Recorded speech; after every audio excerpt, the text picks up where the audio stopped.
Hi dears, welcome back. ഇന്നത്തെ special എല്ലാവർക്കും ഉണ്ടാക്കിയെടുക്കാൻ പറ്റിയ ഒരു മിനി കേക്കിൻ്റെ റെസിപ്പിയാണ്. അപ്പോൾ ഈ ഒരു കേക്കിൻ്റെ പ്രത്യേകത, ഇതിലേക്ക് വേണ്ട ബാറ്റർ മിക്സിയിൽ അടിച്ചെടുത്തിട്ട് ഇഡ്ഡലി തട്ടിലാണ് ഉണ്ടാക്കിയിട്ടുള്ളത്. അതുപോലെ തന്നെ മെഷറിംഗ് കപ്സിൻ്റെ ആവശ്യമൊന്നുമില്ല. നമ്മൾ വീട്ടിലെപ്പോഴും ഉണ്ടാകുന്ന സാധാരണ സ്പൂൺ വെച്ചിട്ടാണ് ഇൻഗ്രീഡിയൻസ് ഒക്കെ അളന്നെടുത്തിട്ടുള്ളത്. പിന്നെ നല്ല പെർഫെക്റ്റ് ആയിട്ടും കിട്ടിയിട്ടുണ്ട്, നല്ല സോഫ്റ്റും ഉണ്ടായിരുന്നു.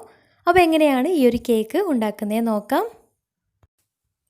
അപ്പോൾ ആദ്യം തന്നെ ഒരു ബൗൾ എടുത്ത് അതിന് മുകളിലായിട്ട് ഒരു അരിപ്പ വെച്ച് അതിലേക്ക് ഇതുപോലൊരു സ്പൂണിൽ 8 സ്പൂണ് മൈദ അളന്നെടുക്കാം.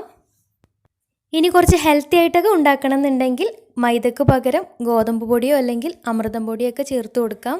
എന്നിട്ട് ഇതിലേക്ക് ഒരു 1/4 ടീസ്പൂൺ ബേക്കിംഗ് സോഡ, ഒരു 1/4 ടീസ്പൂൺ ഉപ്പ്, 1/4 ടീസ്പൂൺ ബേക്കിംഗ് പൗഡറും കൂടെ ചേർത്തിട്ട് നന്നായിട്ടൊന്ന് അരിച്ചെടുക്കണം. ഇനി ബേക്കിംഗ് പൗഡർ കയ്യിലില്ല എന്നുണ്ടെങ്കിലും കുഴപ്പമൊന്നുമില്ല. ഇനി ഇതൊരു സ്പൂണ് വെച്ചിട്ട് നന്നായിട്ടൊന്ന് മിക്സാക്കി എടുക്കണം. അപ്പോൾ ബേക്കിംഗ് സോഡയും പൗഡറൊക്കെ എല്ലാ ഭാഗത്തൊന്ന് മിക്സായി കിട്ടാൻ വേണ്ടിയിട്ടാണ്. എന്നിട്ടൊരു മിക്സിയുടെ ജാറെടുത്ത് അതിലേക്കൊരു കോഴിമുട്ട പൊട്ടിച്ചൊഴിക്കാം.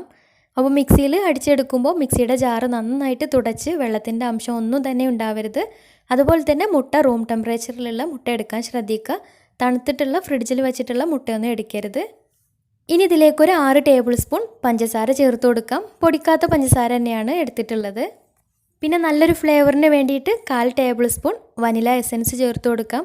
അപ്പോൾ വനില എസൻസ് കയ്യിലില്ല എന്നുണ്ടെങ്കിൽ ഒരു 1/4 ടീസ്പൂൺ ഏലക്കാപ്പൊടി ചേർത്ത് കൊടുത്താലും മതി. ഇനി നേരത്തെ അളക്കാൻ എടുത്തിട്ടുണ്ടായിരുന്ന സ്പൂണിൽ 4 സ്പൂണ് സൺഫ്ലവർ ഓയിലും 4 സ്പൂണ് പാലും ചേർത്ത് കൊടുക്കാം. പാലും തന്നെ റൂം ടെമ്പറേച്ചറിലുള്ള പാലെടുക്കുക, തണുത്തിട്ടുള്ള പാലൊന്നും ഒഴിച്ചു കൊടുക്കരുത്. ഇനി ഇവയെല്ലാം കൂടെ നന്നായിട്ടൊന്ന് അടിച്ചെടുക്കണം. അപ്പോൾ നന്നായിട്ട് കുറച്ച് സമയം നന്നായിട്ടൊന്ന് അടിച്ചെടുക്കാം. എന്നിട്ട് ഇതുപോലൊരു ബൗളിലേക്ക് മാറ്റാം. ഇനി നേരത്തെ തരിച്ച് മാറ്റി വെച്ചിട്ടുണ്ടായിരുന്ന ഡ്രൈ ഇൻഗ്രീഡിയൻസ് കുറച്ചായിട്ട് ഇതിലേക്ക് ചേർത്ത് കൊടുക്കാം. എന്നിട്ട് പതുക്കെ ഒന്ന് മിക്സാക്കി എടുക്കണം. അപ്പോൾ ഓവർ മിക്സാക്കി എടുക്കരുത്, ഭയങ്കര സ്പീഡിൽ ഓവറായിട്ട് മിക്സാക്കി എടുക്കരുത്, കറക്റ്റായിട്ട് പൊങ്ങി കിട്ടുന്നുണ്ടാവില്ല. അപ്പോൾ ഇതുപോലെ പതുക്കെ ഒന്ന് ഫോൾഡ് ചെയ്തെടുക്കാം.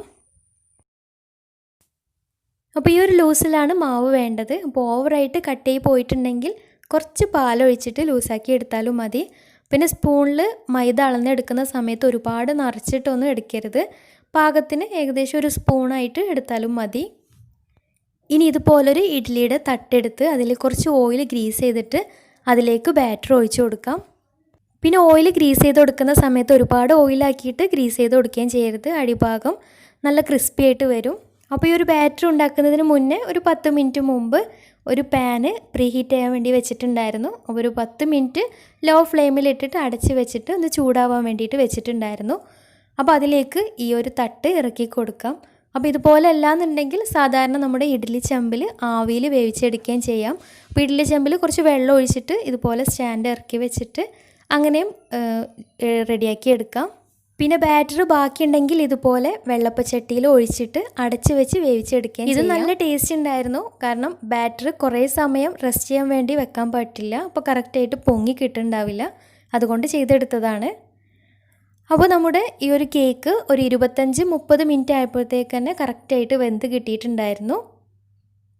ഇനി ഇത് ഫ്ലെയിം ഓഫ് ചെയ്തിട്ട് പാനിൽ നിന്ന് മാറ്റാം. അപ്പോൾ നല്ല എളുപ്പത്തിൽ ഉണ്ടാക്കിയെടുക്കാൻ പറ്റിയ നല്ല പെർഫെക്റ്റ് ആയിട്ടുള്ള മിനി വനില കേക്കാണ്. എല്ലാവരും ഒന്ന് ട്രൈ ചെയ്ത് നോക്കുക. എന്നിട്ട് ഫീഡ്ബാക്സ് ഒക്കെ ഒന്ന് താഴെ കമൻറ്റ് ബോക്സിൽ അറിയിക്കാൻ മറക്കരുത്. അതുപോലെ തന്നെ ചാനൽ ആദ്യമായിട്ടാണ് സന്ദർശിക്കുന്നതെങ്കിൽ സബ്സ്ക്രൈബ് ചെയ്യാൻ മറക്കരുത്. തൊട്ടടുത്തുള്ള ബെല്ലൈക്കണും കൂടെ ഒന്ന് ക്ലിക്ക് ചെയ്യുകയാണെങ്കിൽ ഇനി ഞാൻ പുതിയ വീഡിയോസ് ഇടുമ്പോൾ അതിൻ്റെ നോട്ടിഫിക്കേഷൻസൊക്കെ പെട്ടെന്ന് തന്നെ കിട്ടുകയും ചെയ്യും. അതുപോലെ തന്നെ ഇന്നത്തെ വീഡിയോ ഇഷ്ടമായെന്ന് വിചാരിക്കുന്നു. ഇഷ്ടമായെങ്കിൽ ലൈക്ക് ചെയ്യുക, ഫ്രണ്ട്സ് റിലേറ്റീവ്സിനൊക്കെ ഒന്ന് ഷെയർ ചെയ്യുകയും ചെയ്യുക. അപ്പോൾ നല്ല വീഡിയോസുമായി വീണ്ടും വരാം. അതുവരെ take care, bye. Thank U.